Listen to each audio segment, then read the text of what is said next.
धारा 370 तो हो चुकी है दफन, मगर कश्मीर से लेकर महाराष्ट्र तक है धारा 370 का शोर। नमस्कार, मैं हूं दीपक खजूरिया और मेरे साथ जुड़ेंगे मेरे एडिटर इन चीफ और मेरे सहयोगी पवन शर्मा, जो आज ऑफिस से बाहर हैं और आज हम उन्हें बाहर से ही जोड़ रहे हैं।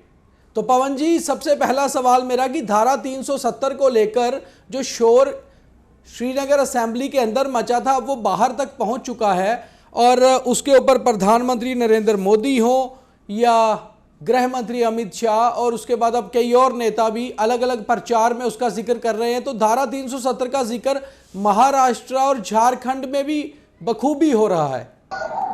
हाँ, बिल्कुल चुनावी माहौल है, तो चुनाव में धारा 370 का मुद्दा तो उठना ही था, क्योंकि जम्मू कश्मीर विधानसभा में जब नेशनल कॉन्फ्रेंस ने ये प्रस्ताव लाया और उसके बाद विरोध शुरू हुआ और उसके 2 दिन के बाद चुनाव प्रचार था। तो जब चुनाव प्रचार बड़े पैमाने पर शुरू हो गया तो ये वाला मुद्दा वहां पर गृह मंत्री और प्रधानमंत्री ने उठाया और कांग्रेस को सीधे सीधे घेर लिया। जबकि धारा 370 हट चुकी है, वापस आने का सवाल तो है ही नहीं। हाँ, लेकिन इतना जरूर है कि एक नैरेटिव सेट हो गया कि कांग्रेस और उसके जो अलायंस संगठन जम्मू कश्मीर में जो सत्ता में है वो धारा 370 को हटाने की कोशिश कर रहे हैं। उसके लिए वो प्रस्ताव लाए हैं और उसी के ऊपर हंगामा हुआ और आज चुनावों के अंदर धारा 370 का मुद्दा जो दफन हो चुका था वो दोबारा से अब बाहर आ गया है। और अगर कहा जाए तो एक धारा 370 का जिन्न इस समय चुनावों में बिल्कुल सही छाया हुआ है। थोड़ी सी बात अब जम्मू कश्मीर में आज के दिन की करते हैं, उसके बाद धारा 370 पर 2-4 और बयान है वो भी आपको सुनाएंगे। सबसे पहले ये बात है कि आज 3 एनकाउंटर्स चल रहे हैं जम्मू कश्मीर में और बड़ी बात यह है कि पिछले रविवार जिस तरह से श्रीनगर की संडे मार्केट पर ग्रेनेड हमला हुआ था उसे तो 3 दिन में ही सॉल्व कर लिया था श्रीनगर पुलिस ने और 3 लश्कर-ए-तोयबा आतंकियों को गिरफ्तार किया था। मगर आज जो 3 एनकाउंटर चल रहे हैं, पहला है सोपुर में जहां एक फॉरेन टेररिस्ट को मारा गया है, दूसरा श्रीनगर शहर के बीच चल रहा है, वो भी सुबह से चल रहा है और वहां पर सिक्योरिटी फोर्सेस पूरी तरह एहतियात बरत रहे हैं क्योंकि घनी आबादी वाला इलाका है ताकि कोई और नुकसान सिविलियन तौर पर ना हो। तीसरा एनकाउंटर किश्तवाड़ के जंगली इलाके भरत में चल रहा है। कुंतवारा में जो घटना हुई थी बीडीजी सदस्यों की हत्या की, उसमें जो आतंकी शामिल थे उनको सुरक्षा बलों ने घेरा है, मगर अभी तक कोई आतंकी के मारे जाने की खबर नहीं है। 4 जवान हमारे घायल हुए हैं जिसमें एक जेसीओ भी है। तो पवन जी, एक और नुकसान होता नजर आ रहा है सुरक्षा बलों को। पहले 2 बीडीजी सदस्यों को इन आतंकियों ने मारा, अब उसी एनकाउंटर में हमारे 4 जवान घायल हुए हैं। तो लगता है काफी असला बारूद के साथ ये आतंकी छिपे बैठे थे जंगलों में। दीपक, आपने खबर की थी कुछ दिन पहले कि जम्मू कश्मीर के पहाड़ों में, खास करके डोडा, किश्तवाड़, भद्रवाह और बनी बसोली का जो इलाका है, यहाँ पर 30 से 40 टेररिस्ट हैं। तो ये वही टेररिस्ट जो पीएएफएफ का जो इन्होंने क्लेम किया कि बीडीजी के 2 लोगों की हत्या की गई, ये जैश मोहम्मद का एक जो फ्रंटल संगठन है पीएएफ। तो ये जितने भी टेररिस्ट हैं ये जैश मोहम्मद के हैं। और किश्तवाड़ के अंदर जो इनकाउंटर चल रहा है वहां पर हमारे 3 से 4 जवान जो घायल हुए हैं, वहां पर आतंकियों का एक बड़ा दल जो है वो घेरे में है, क्योंकि एक एम्बुश था पीएएफएफ के आतंकियों का, जैश का, कि वहां पर एक बड़े पैमाने पर सर्च ऑपरेशन शुरू किया गया था 2 बीडीजी सदस्यों की हत्या के बाद। और दूसरा, कश्मीर की अगर हम बात करते हैं तो 2 बड़े इनकाउंटर हैं। एक जगह पे जो फॉरेन टेररिस्ट था वो मार गिराया गया है, दूसरा श्रीनगर शहर के बीच में जो मुठभेड़ चल रही है वहां पर इसलिए एहतियात बरती जा रही है कि इस समय कहीं सिविलियन कैजुअल्टी ना हो और वहां पर सुरक्षा बलों ने घेरे को तो मजबूत किया है। अगर दूसरे इनकाउंटर की बात करते हैं सोपर की, तो वहां पर एक ही टेररिस्ट था जिसको मार गिराया गया। अब वहां पर सर्च ऑपरेशन इसलिए है कि कहीं इसका कोई ओजी दरीजू साथी या फिर कोई दूसरा साथी कहीं छिपा हो। लेकिन किश्तवाड़ के भीतर जो हमला, जो एक एम्बुश था, ये बेसिकली एम्बुश अटैक था, जब सुरक्षा बलों का जो एक बड़े पैमाने पर वहां पर ऑपरेशन चल रहा था, उसके बाद जो पहली गोलियां लगी हैं उसके बाद से तमाम इलाके को घेरा गया है। अब बताया जा रहा है कि 3 से 4 आतंकियों का ग्रुप जो है वो घेरे में है। तो अगर मुठभेड़ लंबी चलती है तो हो सकता है कि आज शाम को थोड़ा सा कॉल्ड ऑफ किया जाए और कल सुबह फिर यहां पर बड़ा इनकाउंटर शुरू हो। पवन जी, सियासत की अगर बात करें तो हमारी रियासत में दरबार मूव तो अभी शुरू नहीं हुआ है, 2021 से जैसा प्रोसेस था वही है। मगर एक चीज़ है कि राजभवन हर 6 महीने में जम्मू से कश्मीर और कश्मीर से जम्मू आता रहा है और इस बार भी राजभवन जम्मू शिफ्ट हो चुका है। मगर अब जम्मू कश्मीर में पॉपुलर गवर्नमेंट है और 2018 जनवरी के बाद पहली बार मुख्यमंत्री का सेक्रेटरीट भी शिफ्ट हो रहा है 6 सालों बाद जो नई सरकार बनी है। तो चीफ मिनिस्टर उमर अब्दुल्ला जब तक हमारा ये प्रोग्राम चलेगा तब तक जम्मू पहुंच चुके होंगे, करीबन शाम 7:30 बजे पहुंचेंगे।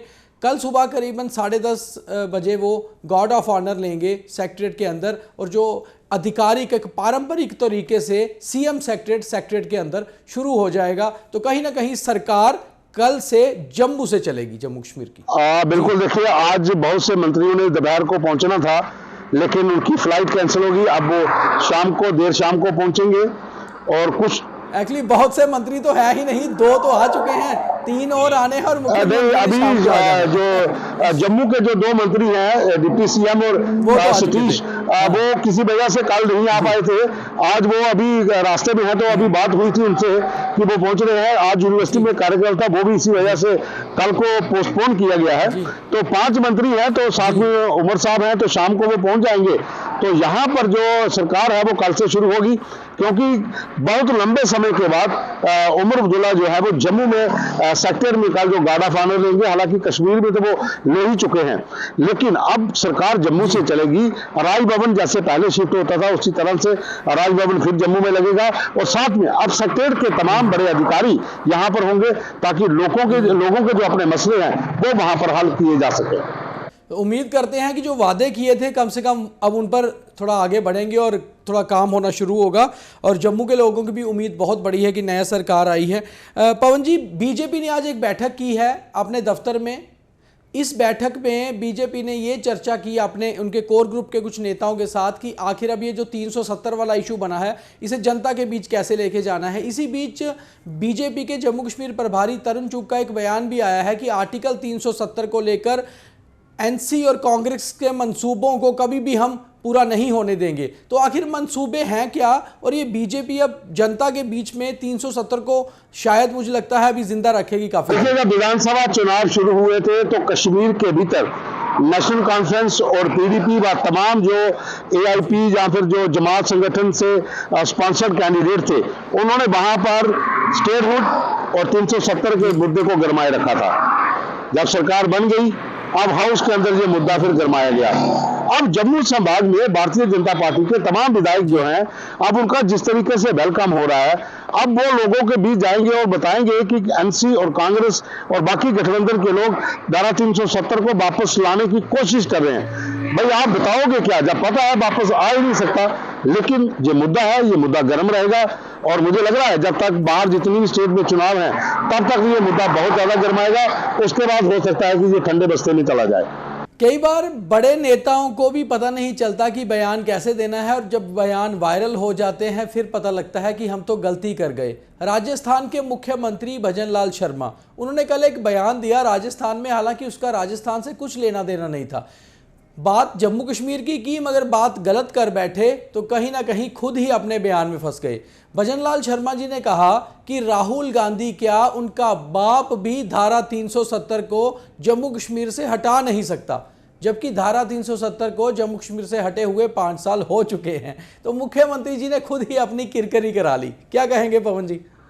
देखिए, जल्दबाजी में कुछ चीजें ऐसी हो जाती हैं। हो सकता है कि उनका ये कहना हो कि राहुल गांधी व उनके पिता जो है वो सब भी मिल जाए तो भी धारा 370 को वापस नहीं ला सकते। लेकिन कहने का तो यही होगा मगर शायद पता ही ना हो। पता देखिए क्या है कि जम्मू कश्मीर का जो मुद्दा है अब उसको राष्ट्रीय स्तर के ऊपर लेके जाया जा रहा है, तो जाहिर सी बात है कुछ लोगों को तो पता ही नहीं होगा। हालांकि अगर आंध्रा या तेलंगाना में आप बात करते हैं किसी व्यक्ति से, वो तो कहता है कि जम्मू कश्मीर का विलय ही अभी हुआ है, पहले तो जम्मू कश्मीर जो था वो विलय ही नहीं था भारत के साथ। ठीक है पवन जी, हमारे साथ जुड़ने के लिए बहुत धन्यवाद आपका। तो ये थे पवन शर्मा जो रोज आप देखते हैं मेरे साथ होते हैं इसी तरह और हमारे सवाल जवाब उनके साथ होते रहते हैं। मगर अब खास तौर पे बात यह है कि कई बार बड़े बड़े नेता भी अपनी किरकिरी करा बैठते हैं छोटे बयानों से। खैर, जम्मू कश्मीर एक ऐसा मुद्दा है जिसका जिक्र हर चुनावों में हर जगह होता ही है। तो तो सरकारी चालीसा में आज इतना ही। कल से जम्मू कश्मीर में सरकार शुरू होगी, खबरें हमारे पास भी ज़्यादा होंगी और खबरों की ज़रा मुरम्मत भी होती रहेगी, आपको एनालिसिस करके भी बताते रहेंगे। तो हमें लगातार देखते रहिए, लाइक फॉलो शेयर ज़रूर करिए। हमारे कार्यक्रमों को लोग जम्मू कश्मीर के बाहर भी देखते हैं, पंजाब, हिमाचल, हरियाणा, दिल्ली, मुंबई। हमें बहुत बार कॉल्स भी आती हैं, बहुत अच्छा लगता है। और आप अपने कमेंट्स भी ज़रूर दिया करें, उससे हमें पता चलता है कि हम क्या कर रहे हैं और कैसे इम्प्रूव कर सकते हैं। बहुत